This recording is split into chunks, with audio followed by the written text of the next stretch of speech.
Good morning, everybody, and welcome back to Reading with Grandma. Today we are continuing the stories that my mother wrote. These two stories that I'm going to read today, she just finished a few months ago, just shortly before and after her 91st birthday. She was 91 in February.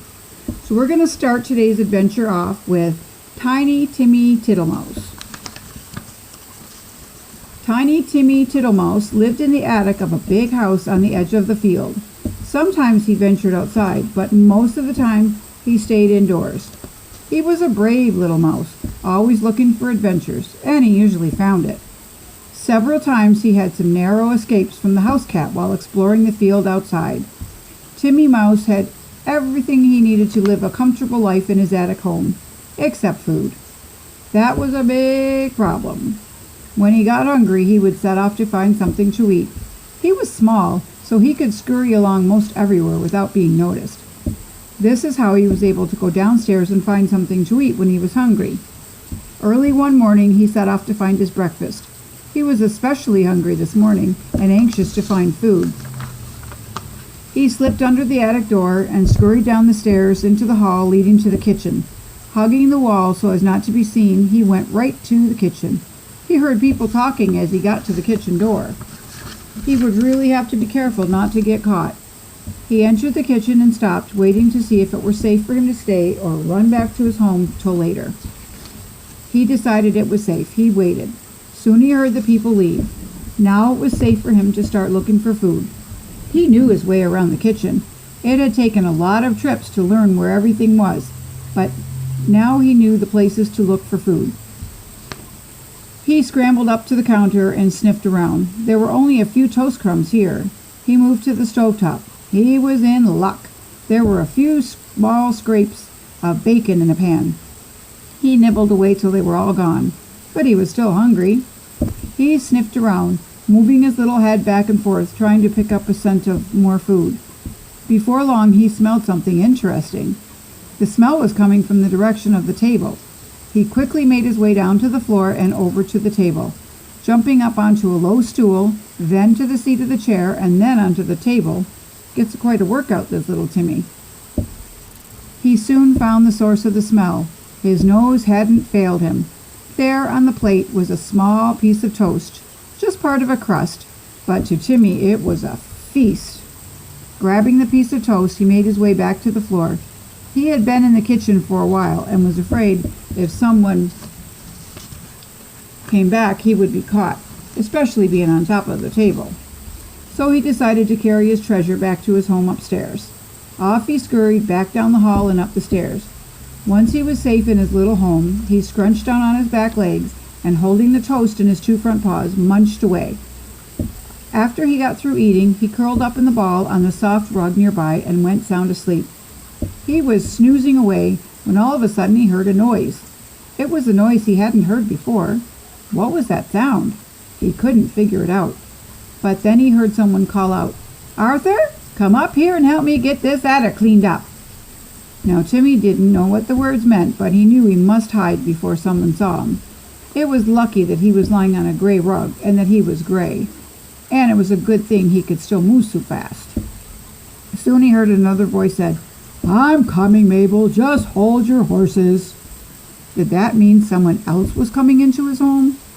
Timmy wasn't sure, but he could not take any chances, so he moved fast.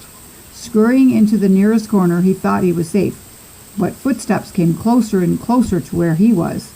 He was afraid to move, yet afraid to stay where he was. Then he heard another noise. What was that now? Mabel and Arthur were moving furniture. He didn't want to get caught.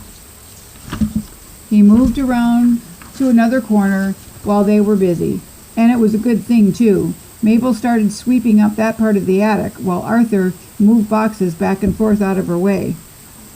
Timmy had to move back and forth to keep out of their way as everything was moved from place to place.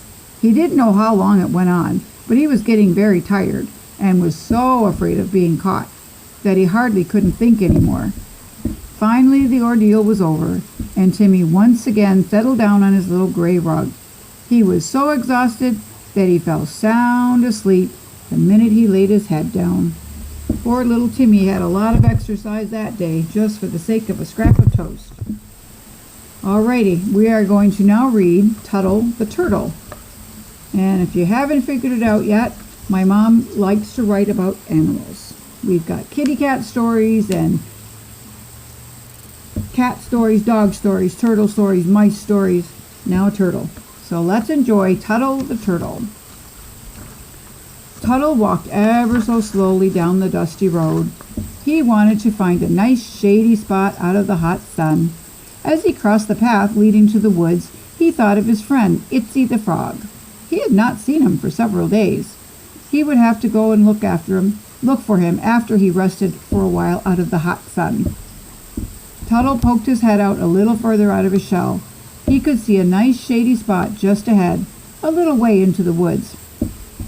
He wished he could move a little faster, but it was just too hot and his legs would not move any faster no matter how hard he tried.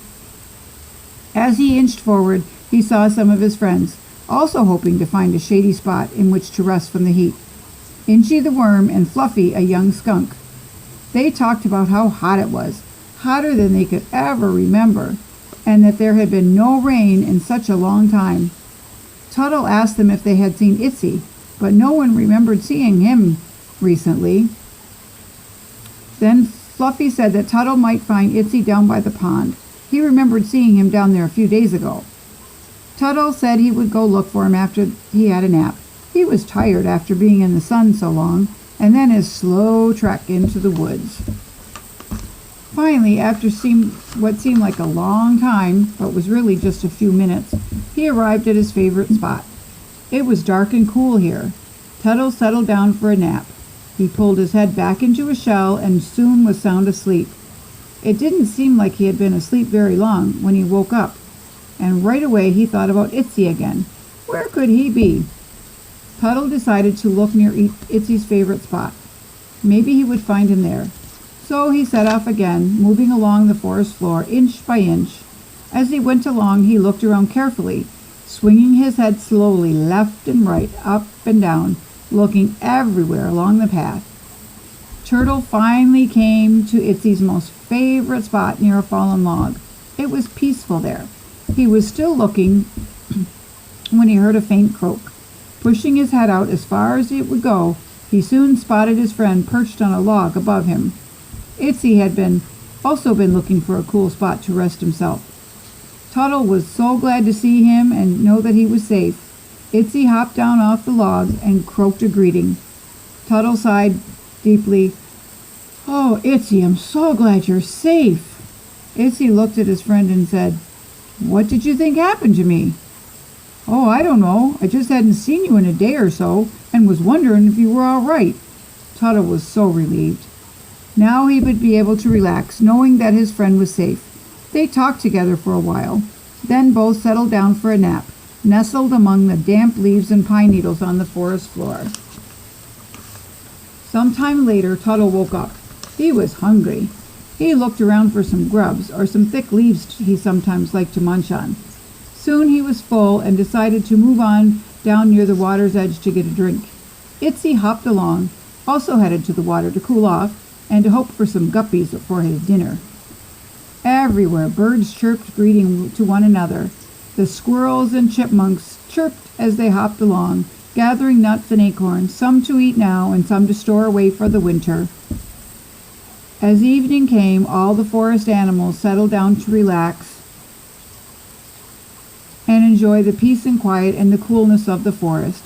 Soon the chattering, croaking, and chirping grew less and less, and before long they were all asleep.